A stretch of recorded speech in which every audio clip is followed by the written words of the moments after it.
오스왈드 챔버스의 주님은 나의 최고봉 1월 22일 묵상을 시작하도록 하겠습니다. 오늘의 제목은 나는 무엇을 바라봅니까? 입니다. 오늘의 말씀을 읽겠습니다. 이사야서 45장 22절입니다. 땅의 모든 끝이여 내게로 돌이켜 구원을 받으라. 나는 하나님이라 다른 이가 없느니라. 아멘. 이사야 45장은 이스라엘 백성의 회복을 예언하는 말씀입니다.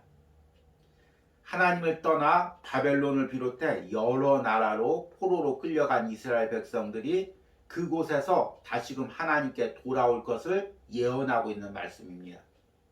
오늘 말씀에서 땅의 끝이라는 단어가 나오는데요.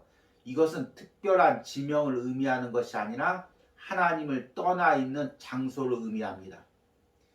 이전에 묵상했던 시편 139편에 나오는 바다 끝이나 스올과 같은 의미입니다. 하나님께서는 하나님을 떠나 땅 끝에 있는 이스라엘 백성들이 바다 끝이나 스올에 처해 있던 그 하나님의 자녀들이 그곳에서 돌이켜 하나님께로 돌아와 구원을 받기를 원하십니다. 우리가 구원이란 여러 가지 개념으로 설명할 수 있지만 구약 성경에서는 하나님께 돌이킨다는 의미로 사용합니다. 오늘 말씀에도 돌이키다는 단어를 사용하고 있습니다. 내가 하나님을 떠나 세상에 나가서 세상 것을 의지하고 살았다면 그것을 내려놓고 다시금 하나님께 돌이키는 것이 구원입니다. 우리가 예수 그리스도를 믿고 영원 구원 받는 것은 일생에 한 번 일어나지만 이 구원의 은혜는 우리 일생에 계속 영향을 미쳐서 날마다 내 삶에서 돌이켜 하나님께 가까이 가는 은혜가 있는 것입니다. 이 은혜를 오늘 묵상에서는 어떻게 이야기하는지 들어보도록 하겠습니다. 오늘의 묵상입니다. 주님께서 우리를 축복하시며 구원을 베푸시기를 기대합니까? 주님께서 말씀하십니다. 내게로 돌이켜 구원을 받으라. 영적으로 가장 어려운 것은 하나님께 집중하는 것입니다. 그런데 이를 어렵게 하는 것은 축복입니다. 고난은 거의 언제나 우리로 하여금 하나님을 보게 합니다. 반면 축복은 우리로 하여금 다른 것을 보게 하기 쉽습니다. 산상수훈의 가르침은 사실 모든 관심을 줄이고 우리의 마음과 뜻과 몸을 오직 예수 그리스도께 집중하라는 것입니다. 오직 주만 앙망하라. 우리 대부분은 그리스도인이 어떠해야 한다는 지적인 개념이 있습니다. 그 가운데는 비성경적인 개념도 많습니다. 최근에 소위 성자들, 금욕주의자나 경건주의자의 삶은 오히려 사람들이 하나님께 집중하는 것을 방해합니다. 그들은 말합니다. 이런 식으로는 구원을 얻을 수 없다. 구원은 그렇게 간단하지 않다.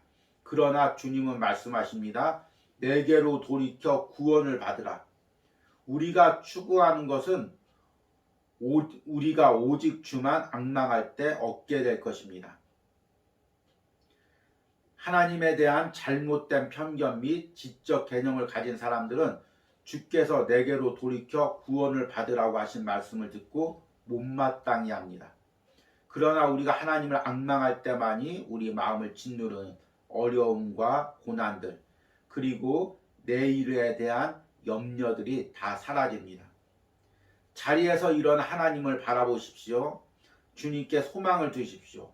우리를 압박하는 일들이 많더라도 그 모든 염려를 곁으로 밀어두고 주님만 바라보겠다고 결심하십시오.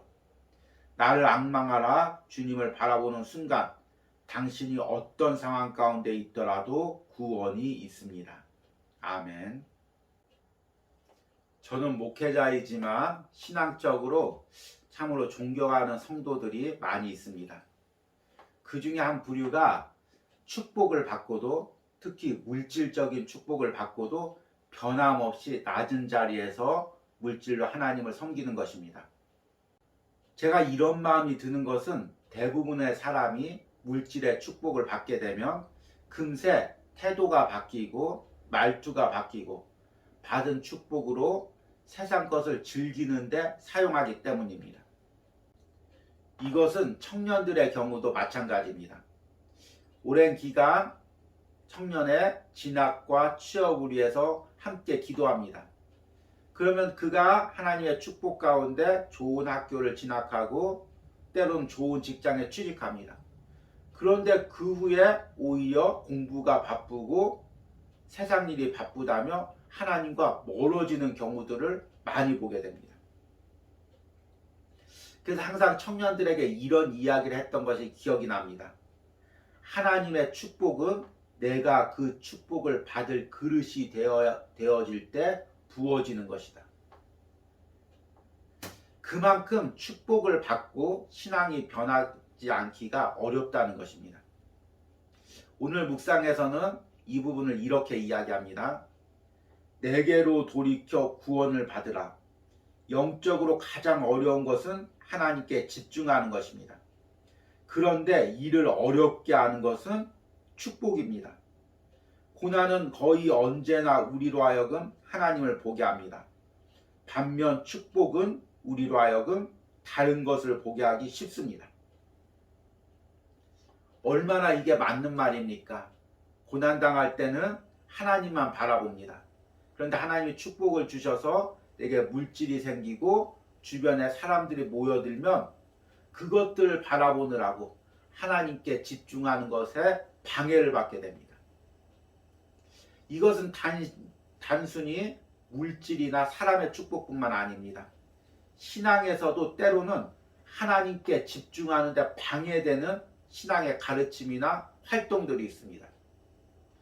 오스왈드 챔버스 시대에도 이런 가르침들이 있었던 것 같습니다. 그래서 이렇게 이야기합니다. 최근에 소위 성자들, 금욕주의자나 경건주의자의 삶은 오히려 사람들이 하나님께 집중하는 것을 방해합니다. 그들은 말합니다. 이런 식으로는 구원을 얻을 수 없다. 구원은 그렇게 간단하지 않다. 그러나 주님은 말씀하십니다. 내게로 돌이켜 구원을 받으라. 우리가 추구하는 것은 우리가 오직 주만 앙망할 때 얻게 될 것입니다. 복음 아래에 있는 저와 같은 목회자나 신앙의 지도자들이 해야 할 것은 우리 성도들이 예수 그리스도께 더 가까이 가는 것을 돕는 역할을 하는 것입니다.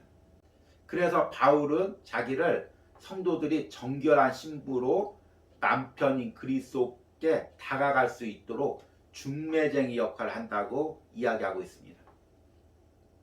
그런데 이렇게 되면 인간적으로 지도자가 개입할 여지가 없어집니다. 그래서 잘못된 가르침을 가진 사람들은 인간적으로 그 성도들을 지배하기 위해서 때로는 예수 그리스도께 다가갈 때 그 중간에 자기를 끼워 놓습니다. 자기의 가르침을 끼워 놓습니다. 자신만의 방식을 끼워 넣습니다. 그래서 구원을 받으려면 꼭 이 가르침을 받아야 된다. 이 세미나를 통과해야 된다. 나에게 안수기도를 받아야 된다. 심지어는 물질이나 성적인 요구를 하는 그런 잘못된 지도자들도 있습니다. 그러나 우리가 분명히 알아야 될 것은 구원에 관한 그리스도 외에 다른 것들을 끼워 넣는 것은 분명히 성경과 위배된 것입니다. 구원은 오로지 예수 그리스도만이 우리에게 주는 것입니다. 오늘 묵상에서는 이것을 하나님께만 가까이 가는 것, 하나님만 앙망하는 것으로 표현하고 있습니다. 그 하나님을 바라보는 것, 그것을 방해하는 모든 것들을 끊어버리라고 이야기하고 있습니다. 내 삶에서도 마찬가지입니다.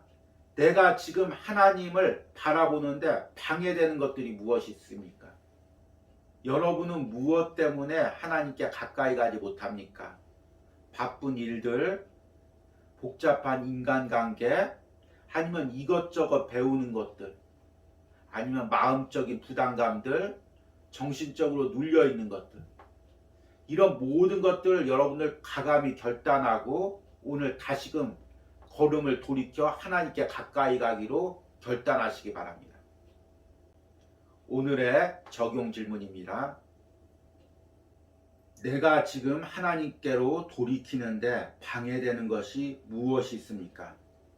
오늘 그것들을 하나님 앞에 올려드리고 내가 그것들로부터 자유해서 주님께 한 걸음 더 가까이 가는 은혜가 있게 해달라고 기도하시기 바랍니다. 기도하시겠습니다. 주님, 오늘 묵상을 통해 내가 다시금 주님을 바라보기로 원합니다. 주님께 돌이키기로 원합니다. 주님, 내게 왜 이렇게 무거운 짐들이 많이 있습니까?